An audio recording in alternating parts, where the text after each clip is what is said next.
اندر نفرت، سماج کے اندر عدم برداشت، سماج کے اندر تعصب، تقسیم سرایت کر چکا ہے۔ تو پاکستانی سماج کا مطالعہ ہمیں یہ بتاتا ہے کہ یہاں پہ موجود گماشتہ سرمایہ جاگیرداری نظام ہی تمام مسائل کی جڑ ہے، لیکن جہاں پہ نظام کی خرابی کا مسئلہ درپیش ہے وہاں پہ ریفارمز کے ذریعے مسائل کو کبھی بھی حل نہیں کیا جا سکتا۔ تاریخ اس بات کی شاہد ہے کہ جس معاشرے کے اندر نظام کی خرابی موجود تھی اس معاشرے کے اندر نظام کی خرابی کو انقلاب کے عمل کے ذریعے سے درست کیا گیا ہے۔ غلام رہنے کی ریت بدلو، اداسیوں کے رواج بدلو، یہ وحشتوں کا، یہ نفرتوں کا، یہ ظلمتوں کا سماج بدلو۔ وطن عزیز پاکستان کو معرض وجود میں آئے ہوئے تقریباً 73 سال کا عرصہ گزر چکا ہے، اور جب ہم ان 73 سالوں کا بغور مطالعہ کرتے ہیں تو یہ بات بڑی واضح انداز میں ہمارے سامنے آتی ہے کہ پاکستان کے سماج کے اندر موجود مسائل کے اندر ہر گزرتے لمحے کے ساتھ ان کے حجم کے اندر اضافہ ہوتا چلا جا رہا ہے اور ان کی شکل کے اندر پیچیدگی پیدا ہوتی چلی جا رہی ہے۔ میرے دوستو، ہمیں اس چیز کو سمجھنے کی ضرورت ہے کہ ایسا کیوں ہے کہ جبکہ پاکستان ہمارے بزرگوں نے اس لیے حاصل کیا تھا کہ ہم اپنے لیے ایک الگ خطہ حاصل کریں گے جہاں پہ ہم امن کے ساتھ، خوشحالی کے ساتھ، ترقی کے ساتھ زندگی بسر کریں گے، جبکہ اس کے برعکس ان 73 سالوں کے اندر پاکستان کا جو معاشرہ ہے وہ اس کے بالکل مختلف شکل پیش کر رہا ہے۔ پاکستانی سماج کے اندر ہم یہ دیکھتے ہیں کہ یہاں پہ معاشی اعتبار سے غربت، افلاس، بے چارگی اور عوام مفلوق الحال ہیں۔ سیاسی اعتبار سے ہم دیکھتے ہیں کہ یہاں پہ سیاسی میدان کے اندر سیاسی نظام آج تک اپنی جڑیں نہیں پکڑ سکا۔ سماجی اعتبار سے ہمارے سامنے ہمارا سماج ایک بکھرے ہوئے سماج کی صورتحال، سماج کے اندر نفرت، سماج کے اندر عدم برداشت، سماج کے اندر تعصب، تقسیم سرایت کر چکا ہے۔ ایسا کیوں ہے؟ اس پہ سوچنے کی ضرورت ہے، اور باوجود اس کے کہ ان 73 سالوں کے اندر مختلف تحریکات کے عنوان سے اور آج بھی مختلف عنوانات سے پاکستان کے سماج کے اندر اصلاحی طریقہ کار کے ذریعے پاکستان کے مسائل کو حل کرنے کی کوشش کی جا رہی ہے، اور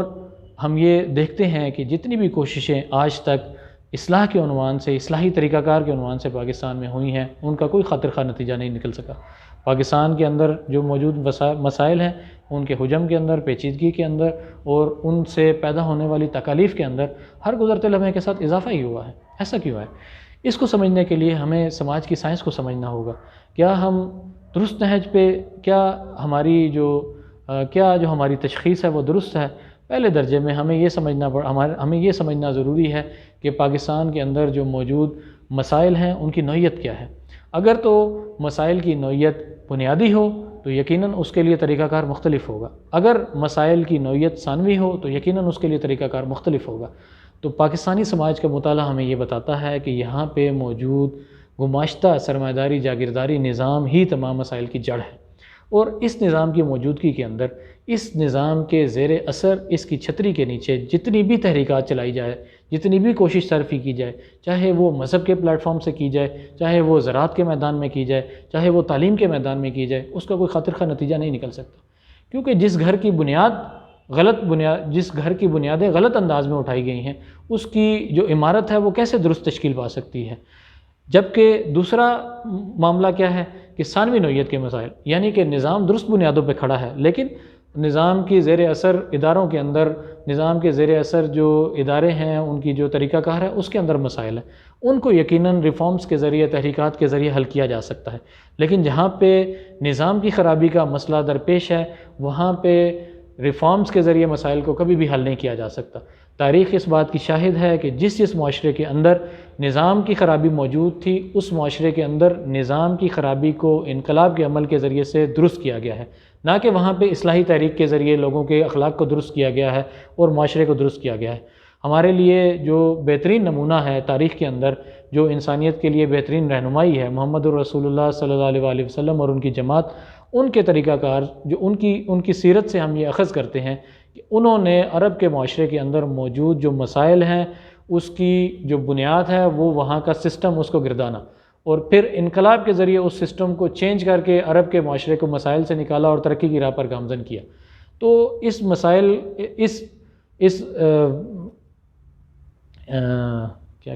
مثال کی موجودگی میں یہ بات سمجھنا بڑا آسان ہے کہ پاکستان کے اندر یہاں پہ جتنی بھی اصلاحی طریقات ہیں وہ ناکام کیوں ہوئی؟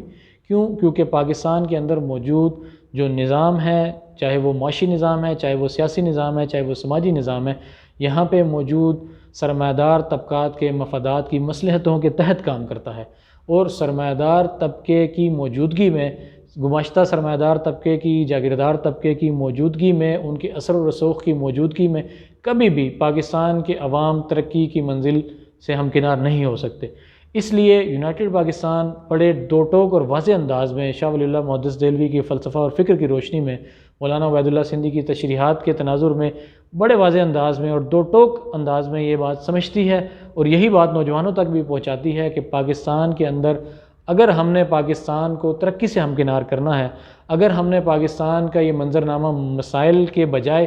ترقی کی شکل میں پیش کرنا ہے، اگر ہم نے پاکستان کے اندر